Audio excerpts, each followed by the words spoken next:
I think there's a broader issue here, which is that, so think about this. We have the worst inflation in 4 decades, the worst collapse in real wages in 40 years, the worst crime wave since the 1990s, the worst border crisis in U.S. history. We have Joe Biden, who is the least popular president since Harry Truman, since presidential polling happened, and there wasn't a red wave. That is a searing indictment of the Republican Party. That is a searing indictment of the message that we have been sending to the voters. They looked at all of that and looked at the Republican alternative and said, no thanks. The Republican Party needs to do a really deep introspection look in the mirror right now.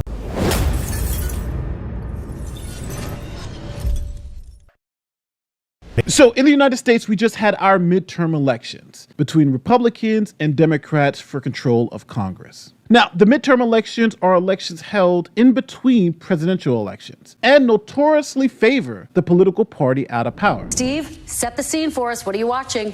Well, what you mentioned, one of the reasons for that Republican confidence, you're talking about historically how the president's party does in a midterm election. This is what that history looks like. It is pretty grisly for the White House party. Going back here to 1942, what you're seeing are the House seats, the red ink. Those are lost House seats in midterm elections for the White House party. Just 2 exceptions where the White House party actually gained seats. It was 1998, Bill Clinton. This is as Republicans were gearing up to impeach him. Bill Clinton's approval rating on election day 1998. Remember, impeachment backfired politically. His approval rating was 68% on election day 1998, and that allowed his party to buck history and gain 5 seats. And in 2002, George W. Bush and the Republicans did it as well. This was just over a year after 9/11. Bush's approval rating was in the mid-60s on election day 2002, and again, his party gained seats. So Democrats hoping to defy history this year. You're up against all of this red ink here. You're also up against 2 exceptions where, hey, Joe Biden's in the low mid-40s right now. He's not in Bush 02, Clinton 98 territory. And here's why. Biden's job approval rating sits at 44% in this final NBC News poll. By the way, all-time low with independents. His approval rating is just 28%. And let me put this in context for you. What does a job rating mean? Some people believe it's the single most important indicator to understand where a midterm election is going. Bill Clinton's 44% job approval rating translated into a 54-seat loss for his party. A 45% job approval rating for President Obama in 2010 translated to 63 lost House seats. 46% for President Trump, 40 House seat loss for his party. So what will 44% give us? And here's, to me, the number you probably ought to care about the most in this poll. The state of the U.S. economy. 81% tell us they're dissatisfied. This is the second highest number we've ever recorded. The last time it was this high was just before the 2010 election. Now, don't get it twisted. Most Republican and Democratic strategists agreed this was going to be a wave year. It's going to be a wave election, and you're going to lose the Senate, and I'll bet you $1,000 right now. The knives are being sharpened right now for Joe Biden. You know, Democrats are going to get crushed on November 8th because a red wave is coming. But I'm betting that Joy will learn 2 new words on Tuesday. It's red wave. The short answer is it's going to look good for Republicans. The longer answer is it's going to look very good for them. How big could that looming red wave get? We begin this Sunday morning with expectations of a red wave this Tuesday. I think this election is going to be a red wave. I think we're going to win. You know what? I think, your predictions of a red wave are accurate. And the reason I say that is because now even the mainstream media is catching up. Politicos with whom I spoke today all agree, as of now, a modest red wave, at the very least, seems to be building. And don't listen to the lies they're spewing that this could take days to know who won. This is total BS. A wave like this, we should know that night, basically, who won the Senate and the House. Anything that happens Wednesday into Thursday is gravy. That red wave that I'm convinced is coming. The reports I'm seeing show a big red wave coming. We are officially on a red tsunami watch. Sean, we're going to see a red tsunami. Red tsunami grows. That means red tsunami. We're not just going to see a red wave. We're going to see a red tsunami. And lastly, your prediction for tonight. I think we're going to have a red wave. I think it's going to be maybe bigger than anyone. So based off the historical trends, Republicans were predicted to do well, extremely well. The political winds are at Republicans' backs tonight because of all of this and more, with less than a week to go until Election Day, according to analysis from Gallup.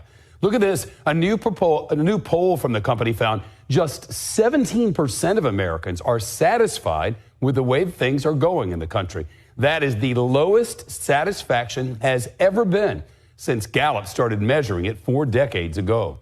And the polling company's analysis shows the lower that number, the more seats the president's party typically loses in the midterm elections. For example, when satisfaction was just 22% 12 years ago under President Obama, the second lowest ever, Democrats lost more than 60 congressional seats. Now, with everything pointing to a red wave, everyone was shocked when it didn't happen. Well, Ben, let me start off by saying I am so pissed off I cannot even see straight. We had an extraordinary opportunity. We had a generational opportunity. This should have been a fundamental landslide election. We should have won the House and the Senate. We should have a 30, 40, 50 vote majority in the House. We should have 53, 54, 55 Republicans in the Senate. And instead, holy crap, the Democrats keep the Senate. Worse than that, the Democrats potentially grow their majority in the Senate. Worse than that, yes, we take the House, but at best, we're going to take the House with a couple of seats. Maybe. There is an outside chance we lose the House. I don't think we will. I think the numbers are enough that we will hold on to the House, but it's going to be a majority of 219, 220, 221, 222. 218 is a majority. So we're going to be looking at a 2-3-4 vote majority at best. I think there's a broader issue here, which is that, so think about this. We have the worst inflation in 4 decades, the worst collapse in real wages in 40 years, the worst crime wave since the 1990s, the worst border crisis in U.S. history. We have Joe Biden, who is the least popular president since Harry Truman, since presidential polling happened, and there wasn't a red wave. So the big question is, why wasn't there a red wave? Now, to answer this question, I watched hours and hours of cable news, so you didn't have to. And here is the consensus from the pundits on both sides on why there was no red tsunami. So the 2 biggest reasons that the pundits are pointing to is, number 1, former President Donald J. Trump and the youth vote. So let's take them one at a time. First, let's talk about former President Donald J. Trump. Now, let's not kid ourselves. Trump dominates the Republican Party. And now some Republicans are calling Trump a liability to the party. Trump is dragging the Republican Party into the mud again. He thinks only he can win. He's conveniently ignoring his own record. As the Wall Street Journal points out, Trump lost big in the 2018 midterms. He lost the 2020 race, whether he admits it or not. And in 2021, he threw away the Georgia Senate races by insulting the popular Republican Governor Brian Kemp. This year, Trump-endorsed candidates lost in what should have been winnable states. Baldock in New Hampshire, Tudor Dixon in Michigan, Mastriano and Dr. Oz in Pennsylvania. In the all-important races in Arizona and Georgia, his candidates, Carrie Lake, Blake Masters, Herschel Walker, they're struggling. And now he's waging warfare, open warfare within the Republican Party. Democrats are gleeful, of course. Republicans are not, because they're asking the question that all politicians ask: can he win? Now, hold on for a second. Pundits on both sides of the political spectrum blame Trump for the loss in some way. But we have to also take into account that Trump's biggest supporters are actually calling for change. But if you are looking at what Donald Trump, his impact was on this election, it was not minor. His handpicked candidates did poorly last night. Blake Masters in Arizona, Herschel Walker in Georgia, Dr. Oz in Pennsylvania, Don Baldock in New Hampshire. All these people did not do well. They did not do well. I mean, there are several reasons why Donald Trump's impact on the election is going to have negative ramifications for Trump 2024. In terms of my relationship with Donald Trump, you guys obviously know that I have been one of his most vocal supporters all throughout his presidency. Right. I think the base is feeling that trepidation. They're not sure who to listen to on endorsements. Do you listen to DeSantis? Do you listen to Trump? Or do we listen to these influencers? Are these influencers listening to DeSantis? Are these influencers listening to Trump? They're wondering about what the leadership looks like. And I think that I am not at all under any impression that Trump can't win in 2024. Now, what I am saying is that Trump needs to take a good look in the mirror, and he needs to take a good look in the room, and he needs to read the room accurately. He needs to take a look at those that are around him that are inspiring this paranoia and making him believe that everyone's out to get him, including his friends. And he needs to exercise a tiny bit more humility when he gets something wrong. Trump is not perfect. I'm not perfect. I get things wrong. I edit. I say, thank you guys for bringing me this new information. I hadn't realized that. And there's still a period where he could transform. But I think the results of last night's election, which are still coming in, show that we aren't sure. It wasn't you, Trump. It was the voters. How did you get in office? See, this is where people mess up. Pride comes before the fall. This is where people mess up at. It's not you, Trump. I thought it was us. I did this for DeSantis. I did this for Florida. He's an average governor. A great state with sunshine. Anybody would have moved there no matter who the governor was. Bro, you sound like a hater. You sound like a straight hater. You the one got in office because we put you in office. It ain't because you're so great. We had to hold our nose and look past a couple flaws that you had in order to put you in there because we believed that you were better than any of these Democrats. I'm finna get mad. You want a pat on the back? You want somebody to kiss your butt? You over here going on a sanctimonious rant about Ron DeSantis and you lost. He won. Remember all that money? See, this is what makes me mad. Remember all that money that we raised for them? Out here talking about stop the steal. Where the money at? Didn't win a single court case. None of it even went to trial. Where did the money go? Now we have to peel back here for a second because not all was lost for Republicans on Election Day. See, in the great state of Florida, Governor Ron DeSantis had an amazing night. He turned Florida ruby red, blowing out his Democratic opponent. In Florida, there was a red tsunami. But Trump sees DeSantis' win as a threat to his future run as president in 2024. So here's how Trump responded to DeSantis' big win in Florida. Now the midterms are over and a success. It says News Corp, which is Fox, the Wall Street Journal, and the no longer great New York Post is all in for Governor Ron DeSanctimonious, an average Republican governor with great public relations, who didn't have to close up his state, but did, unlike other Republican governors, whose overall numbers for a Republican were just average, middle of the pack, including COVID, and who has the advantage of sunshine where people from badly run states up north would go no matter who the governor was, just like I did. Ron came to me in desperate shape in 2017. He was politically dead, losing in a landslide to a very good agricultural commissioner, Adam Putnam, who was loaded up with the cash and great polling numbers. Ron had low approval, bad polls, no money, but he said that if I endorsed him, he could win. I didn't know Adam, so I said, let's give it a shot, Ron. When I endorsed him, I also fixed his campaign, which had completely fallen apart. I was all in for Ron, and he beat Gillum. But after the race, when voters were being stolen by the election process in Broward County, and Ron was going down 10,000 votes a day, along with now Senator Rick Scott, I sent in the FBI and the U.S. attorneys, and the ballot theft immediately ended, just prior to them running out of the vote necessary to win. Low energy Jeb Bush and a succession of other people as they rapidly disappeared from sight, finally falling in line with me after I easily knocked them out one by one. We're in exactly the same position now. They will keep coming after us, MAGA, but ultimately we will win. Put America first and make America great. So after Trump attacked DeSantis for effectively winning on a night where most Republicans lost, diehard Republican pundits like Ben Shapiro, who has 5 million subscribers on YouTube, and Officer Tatum, who has 2 million subscribers on YouTube, tried to explain to the base that Trump was a great quarterback in the past, but may not be the best quarterback going forward. Check it out. It's not about Trump. It's not about MAGA. It's about the people. It's about our country. It's about winning elections. I don't care what quarterback is the best if they don't have a hot hand. Anybody that knows anything about quarterbacking, anybody know anything about football, it happens at Alabama all the time for whatever reason.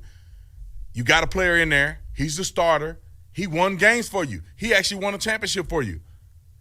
Right now, during the game, at this point, fourth quarter, you're not participating. They're going to have to put the person in that's going to win the game. May have to put a person in that can win the game. It's not about just showing up and competing. We got to win. Because losing it will be devastating to our constitutional republic. So just do your research in your mind. Make sure you're open-minded, that Trump ain't God. You may still love him, and be open-minded that some people are turned off by him. You don't be a sheep, and make sure you keep your mind open. And make sure you're voting for what's best for our country, not a personality.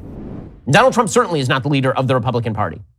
He is not. Not because he's not de facto a leading figure who is a Republican, but because his priority is not the Republican Party. If you're the coach of the Baltimore Ravens and you go out there every single week and you don't actually do much coaching, you just kind of stand on the sidelines and you just point at people who make mistakes. You're like, that guy's terrible. I can't believe him. He just won't do what I say. And then your team keeps losing. At a certain point, people might say, maybe that coach isn't amazing. He's not amazing. Like, he is the coach of the team, but he's not very good at being, or maybe that's not his priority. Maybe his priority is the ad deal. Maybe his priority is getting ready for his next job. We don't know. But if you are looking at what Donald Trump, his impact was on this election, it was not minor. His handpicked candidates did poorly last night. So now we have our Republican civil war between the Trump Republicans and seemingly the DeSantis Republicans. And think about this. Ben Shapiro, Candace Owens, Brandon Tatum are all super Trump supporters, and they all blame Trump for this midterm disaster. This is how Ben Shapiro puts it. We're now saying the quiet part out loud. Donald Trump was a drag on this election cycle for Republicans. He was. There ain't no two ways about it. Again, you can love what he did as president. You can think that he has magic skills in politics. He does. I mean, the guy went from nothing to being the president of the United States, politically speaking. That does not mean that since being president, he has been anything but a net drag on Republicans. Show me the victories. Show me the victories. Trump's whole thing is, I'm a winner. Since the election of 2020, he lost the election of 2020. He then proceeded to lose Republicans 2 Senate seats in Georgia, losing them the majority. And now he is largely responsible for the nomination of a bevy of candidates in the House and in the Senate who wildly underperformed, and the governorships who wildly underperformed. And then his take is, it's not me. Don't blame me. It's not my fault. Well, here's the thing, dude. If you're going to be the leader, then the buck stops somewhere. At some point, the Republican Party is going to have to make a decision. Do they wish to be tied to Donald Trump's obsession with election 2020? So now I know the left is probably starting to get excited and saying, President Trump is gone. They're turning on him. But let me put things in perspective. Here's Dave Chappelle explaining why President Trump ain't going nowhere. And I'm watching the news now. They're declaring the end of the Trump era. Now, okay, I can see how in New York you might believe this is the end of his era. I'm just being honest with you. I live in Ohio amongst the poor whites. A lot of you don't understand why Trump was so popular, but I get it because I hear it every day. He's very loved. And the reason he's loved is because people in Ohio have never seen somebody like him. He's what I call an honest liar. Well, I'm not joking right now. He's an honest liar. That first debate, I've never seen anything like it. I've never seen a white male billionaire screaming at the top of his lungs, "This whole system is rigged," he said. And across the stage was a white woman, Hillary Clinton and Barack Obama, sitting over there looking at him like, "No, it's not." I said, "Now, wait a minute, bro. It's what he said." And the moderator said, "Well, Mr. Trump, if in fact the system is rigged, as you suggest, what would be your evidence?" You remember what he said, bro? He said, "I know the system is rigged because I use it." I said, God damn. So now on to the second reason why we didn't see a Republican red wave this year. And that's because we have a new power player on the scene. younger voters. What we saw happen in this election is this. We saw new registrants, people who have never been polled, young people, right, African Americans who have never been polled, show up in record number. And when they showed up, they voted for candidates who people wouldn't, the folks didn't think would win. Take what happened in Michigan, for example. In Michigan, not only did they re-elect Gretchen Whitmer, but they flipped both the House and the Senate of Michigan to the Democratic Party. It has not been flipped since 1983. Beyond that, they also flipped a congressional seat in Michigan while also holding off Republicans from taking any of those seats. Now, to hammer this point home, with near record turnout, young voters made the difference in the midterm elections. This was the second highest younger voter turnout in the last 30 years. And Tuesday, the results proved us right. Polls failed to factor in young people, and they turned out in record numbers, voting nearly 2-1 in favor of Democrats. These voters are among the most diverse ever, and they are not buying the culture war controversies the Republicans are trying to sell. With every passing day, an old white man longing for an America of yesteryear dies, and a bunch of young, diverse people are turning 18. And they're sick of school shootings. They want to have sex and not get pregnant. And they damn well know there's not a transgender basketball team plotting to win the big game. So let's find out more. So young people turned out in record numbers and voted 2-1 for Democrats. Now, this stopped any red wave. And where young voters voted Republican, like in the state of Florida, Republican candidates blew the Dems away. Now, understand how important this is. The issues that are important to young voters are not the same issues that Republicans ran on. Here are the issues the polls were saying that were important to voters right before the midterms. So let's talk about the issues that voters are identifying as very important to them. Well, one of the things that really caught our eye is first you look at everybody, what's very important, and we should point out for everybody, you can pick multiple ones, right? Okay. A lot of things can be important, but the economy comes out on top, and inflation specifically, like we just said. One key group I want to look at right here is women under 50 who, and we just looked at the slides that everybody's saying the economy was important, but look at where the abortion issue rises up to Just basically above match. economy. All right. Yeah, basically match economy. Within polling error. Yeah. Oh, yeah, definitely. It's all within the margin of error for these. So they're effectively tied on importance of this issue. Well, what does that tell you? Well, it means the Democrats, and we're seeing this already in some campaign ads, are going to start talking about that, start trying to motivate their base, because they need to win women by wide margin. The Republicans were campaigning on the economy, inflation, crime, and the 2020 election, versus the Democrats were campaigning on abortion and protecting democracy. And young voters sided with the Democrats. What was it that brought young people to the polls? Talk about the issues that really drove them there. Yeah, so what we see from the data overwhelmingly is that abortion was the #1 driver for young people showing up to the ballot box and voting. And I was listening to the earlier segment that you had on before this panel, and you were mentioning the fall of Roe and what it's like for young people, and especially young women, to face that political environment. And you were so right. For so many young women across the country, that was the first time that we saw basically a right get overturned by the Supreme Court. Young women in this country grew up during a time when abortion was basically a guarantee. So to see that was really alarming for young people. And you could see in the data right after the fall of Roe, the number of young people who registered to vote and made their voices heard. And you saw that in Kansas and again in 2022 on Tuesday in states like Michigan and other states where abortion was very much on the ballot. But you also had other issues like climate change and student loan forgiveness and gun reform. All of these issues are so immediate for young people, and they showed up to vote because there was so much at stake in this election. So Gen Z and younger voters dramatically voted for Democrats, again, at a 2-1 clip over Republicans, essentially stopping the red wave. So here's my quick take on it. I don't think Trump should take all the credit nor all the blame for the loss. I think there were a lot of different factors going into the election that people now don't realize affected young voters and their ability to turn out and vote for Democrats. Let's take something simple like Roe v. Wade, for example. Now, Nancy Pelosi in June, after Roe was overturned, said this. Be aware of this. The Republicans are plotting a nationwide abortion ban. They cannot be allowed to have a majority in the Congress to do that. But that's their goal. That's their goal. Now, we have to be honest with ourselves. She predicted Republicans would introduce a nationwide abortion ban if they won. So would any Republican be stupid enough to introduce a nationwide abortion ban before the election? Yes! Yes! One was stupid enough to do it. Check it out. Republican Senator Lindsey Graham has introduced a new bill today pushing for a national abortion ban after 15 weeks of pregnancy. Abortion is shaping up to be a key issue in November's midterm elections, and Graham said if Republicans take back the House and Senate, they will have a vote on the bill. What Republicans, those in competitive races, would want to run on this? Are there some subset of Republicans in competitive House districts, competitive Senate races, that would want this on their campaign list of things to do? Essentially not really, Scott, and that raises the question of why Graham is doing this, especially on a day where Republicans thought that they could really focus on their criticisms of the Biden administration with the new number showing inflation at about 8%. So after hearing that, what voting population is more likely to be affected by a national abortion ban? Well, let me think about it.